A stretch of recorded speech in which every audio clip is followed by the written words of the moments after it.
But ఇప్పుడు మంచి చెప్పేవాళ్ళు ఏ మతం అన్నది చూసి వాళ్ళు మంచి తీసుకోవాలా వద్దా అన్న స్టేజ్కి వెళ్ళిపోయింది.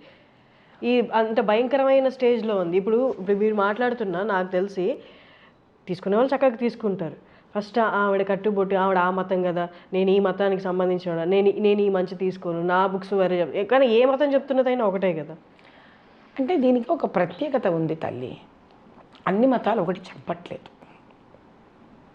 ఓ వాళ్ళు నేను ఖురాన్ చూశాను, ఓ వాళ్ళు బైబిల్ చూశాను. స్త్రీని ఉన్నతోన్నతమైన స్థానంలో కూర్చోబెట్టింది కేవలం హైందవత్వం. ఒక చిన్న విషయం చెప్తాను. మీరు రాధాకృష్ణుల బొమ్మ చూశారు, ఎక్కడైనా మీరు రాధకి ముసుగు చూసారా? లేదు. పార్వతీ పరమేశ్వర్ల బొమ్మ చూశారు, ఎక్కడైనా పార్వతీదేవికి ముసుగు చూసారా మీరు? అసలు మనకి గూంగట్ ఎక్కడుందమ్మా? ఘోష ఎక్కడుంది మనకి? ఎప్పుడు స్త్రీని మనం దాచలేదు. ఓకే, పరపాలనలో ఆవిడని కాపాడుకోవడానికి మనకు పట్టిన దౌర్భాగ్యం అది. అందుకే నార్త్ ఇండియాలో పాపం కాపాడుకోలేక మీకు అది మీకు పరదా సిస్టమ్ అటు వచ్చింది. మీకు సౌత్ ఇండియాలో పరదా సిస్టమే లేదు. అట్లా నో, వి డోంట్ హ్యావ్. మనది చాలా ఉన్నతమైన స్థానం. మనది రిలీజియన్ కాదు తల్లి, మనది జీవన విధానం. ఎందుకు మీకు ఒక ప్రశ్న వేస్తా. మనకి రామరాజ్యం, రాముడు దేవుడు మనకి. ఎందుకు ఆయన దేవుడు?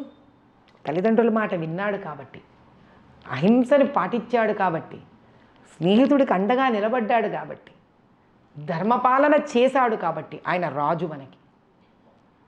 అధర్మంగా ఎవడి తలని నరకడం గురించి మాట్లాడాడు కాబట్టి. కృష్ణుడు ఎందుకు?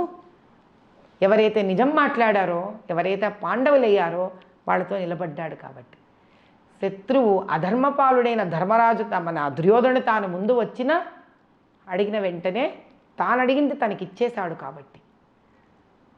సత్యం కోసం, ధర్మం కోసం ఆఖరి వరకు నిలబడ్డాడు కాబట్టి. మళ్ళీ ఆయన రాజే, ఆయన ధర్మపాలనే చేశాడు. ఆయన ధర్మరాజు నిజమే మాట్లాడాడు, నిజం కోసం ఎంత దూరమైనా వెళ్ళాడు. అంటే ఒక సాటిస్ఫాక్షన్, 5 ఊళ్ళు ఇచ్చినా చాలన్నాడు.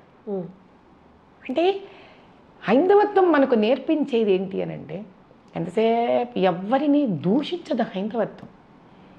ఈ మతం తప్పు, ఆ మతం తప్పు, ఆ మతం తప్పు, ఈ మతం తప్పు, ఈ మతం వాడు కనిపిస్తే ఇది నువ్వు చంపితేనే నీకు పుణ్యస్థానాలు దక్కుతాయి. నేనెక్కడ వినలేదే. మరి నేనైతే హైందవత్వం, మీరు విన్నారా ఈ రోజన్నా? కానీ బలులు అవి చేస్తారు కదమ్మా. ఆ స్టోరీ వేరు తల్లి. ఇప్పుడు అది ఎలా ఉంటుంది అని అంటే, ఇప్పుడు ఒక వెజిటేరియన్ని నాన్ వెజిటేరియన్ని పట్టుకున్నాం అనుకో, ఇప్పుడు నాన్ వెజిటేరియన్ తినేవాడు బలి చేస్తున్నాడు, వాడు బాధపడతాడు. ఇప్పుడు భక్త అంటే నేను అది ఆహారం గురించి మాట్లాడట్లేదు. మెయిన్ ఏంటి అంటే, బలిచ్చేది నేను చేసిన పాపాలకి ఇంకొక ప్రాణాలని బలిస్తే నా పాపాలు పోతాయి. వాళ్ళకున్న ఇగ్నరెన్స్ తల్లి, అది వాళ్ళ ఇగ్నరెన్స్. అదే కదా వాళ్ళ కొండ జాతి, వాళ్ళ జీవన విధానం అదమ్మా. ఒక్కరి జీవన విధానం అది. ఆ జీవన విధానానికి అదే నువ్వు ఆ కొండ జాతి వాళ్ళని తీసుకొచ్చి నువ్వు అద్భుతంగా నువ్వు చదువు ఇవన్నీ నేర్పించి, నువ్వు హైందవ ధర్మం ఏదో నేర్పించి వాళ్ళకి వేదోక్తంగా వాళ్ళకి తర్వాత మనము చాలా శాంతి రూపేణ చాలా పాటించేసాం. మనం ఏవి బలులు ఇవ్వకూడదు, జీవహింస చెయ్యకూడదు. అది ఇండ్యూస్ చేసిన తర్వాత he will not go back there. It is about how much he's exposed to the softer side and the non violent side of Hinduism.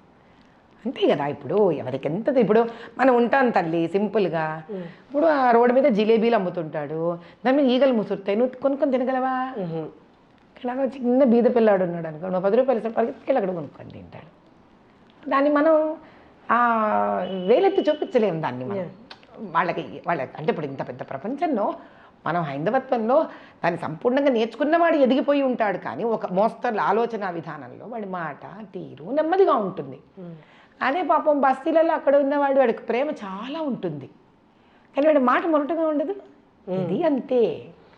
కాలరూపేణ మనం వాళ్ళని శాంతి రూపేణ ఇటుపక్కన హైందవత్వానికి ఉన్న ధర్మ వైపు కానీ, దానికి ఉన్న శాంతి రూపం వైపు కానీ, అహింస రూపం వైపు కానీ వాళ్ళని కన్నా మలచగలిగితే వాళ్ళు శాంతపడిపోతారు. That is totally different. అంటే అది కాదు నేను అంటున్నది. నేను చెప్పేది ఏంటి అని అంటే, హైందవ ధర్మంలో గొప్పతనం ఏంటంటే తల్లిదండ్రులు మనల్ని పెంచుతారు, మనం వాళ్ళని చూసుకుంటాం. స్త్రీని మనం గౌరవించాలి, అటువంటి స్త్రీ మన ఆలనా పాలన చూసుకుంటుంది. మనకు గురువు విద్య నేర్పిస్తారు, అటువంటి గురువుకు మన గురుదక్షిణ రూపంలో జీవితంలో మనం రిటర్న్ వాళ్ళకంటూ ఒక సేవ రూపంలో ఏదో రూపంలో చెయ్యాలి. దేశం మనని ఉద్ధరిస్తుంది, మనం దేశానికి తిరిగి ఏమి ఇవ్వాలి.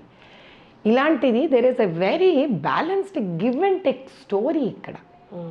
ఇది ఎందుకు డిస్టర్బ్ అయ్యింది అని అంటే, ఇంత సుభిక్షంగా స్టేబుల్ స్టోరీ ఉన్న భారతదేశాన్ని, బంగారు భారతదేశం, అదే కదా పాప నరేంద్ర మోదీ గారు తప్పన పడిపోతున్నారు మళ్ళీ తీసుకొని రావాలి అని.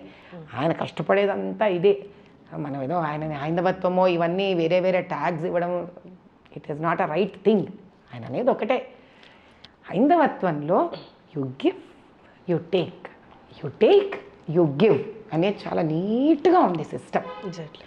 అది ఎప్పుడైతే మనం అవలంబిస్తామో తిరిగి, you all become normal and we calm down by our life standards.